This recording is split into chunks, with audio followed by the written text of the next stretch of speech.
Welcome to Bala cars. இந்த car பார்த்தீங்கன்னா மாருதி சுசுக்கியில் ஜெலேரியோ அப்படிங்கிற காரை பற்றி தான் பார்க்க போகிறோம். வாங்க வீடியோக்குள்ளே போகலாம். இந்த கார் பார்த்தீங்கன்னா மாருதி சுசுக்கியில் ஜெலேரியோ. இதோட மாடல் பார்த்தீங்கன்னா 2017 மாடல்.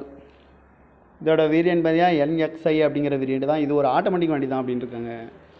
ஓனர் பார்த்தீங்கன்னா ஒரு ஓனர் தான் வரும்ன்ருக்காங்க இந்த வண்டிக்கு. இது ஒரு பெட்ரோல் வண்டி தான். கிலோமீட்டர் பார்த்தீங்கன்னா 60,000 கிலோமீட்டர் தான் ரன்னிங் ஆகிருக்கு. கம்பெனி சர்வீஸ் ரெக்கார்டோட வண்டி வரும்ன்ருக்காங்க. இதுக்கு இன்சூரன்ஸ்னு பார்த்தீங்கன்னா 25/8/2024 வரைக்கும் இன்சூரன்ஸ் எடுத்து வச்சுருக்காங்க. காரோட ப்ரைஸ் என்ன சொல்கிறாங்கன்னா 5,10,000 சொல்கிறாங்க. ரேட்டு குறைக்க முடியும்னு சொல்லியிருக்காங்க. குறைச்சி பேசி இந்த காரை பை பண்ணிக்கலாம்னு சொல்லியிருக்காங்க. ஏசி வந்துடும், பவர் ஸ்டேரிங் வந்துடும், பருண்டோ, ஏபிஎஸ் வந்துடும், ஏர் பேக்கு, ரிமோட் லாக் வந்துடும்ன்ருக்காங்க. சீட் கவர்லாம் பார்த்தீங்கன்னா நியூ கவர் தான் போட்டிருக்கு. கார் பார்க்கணும் இடங்கன்னு பார்த்தீங்கன்னா தர்சன் கார்ஸ் ஈரோடு அப்படிங்கிற இடத்துல தான் இந்த கார் பார்க்க முடியும். TN 39 CC 78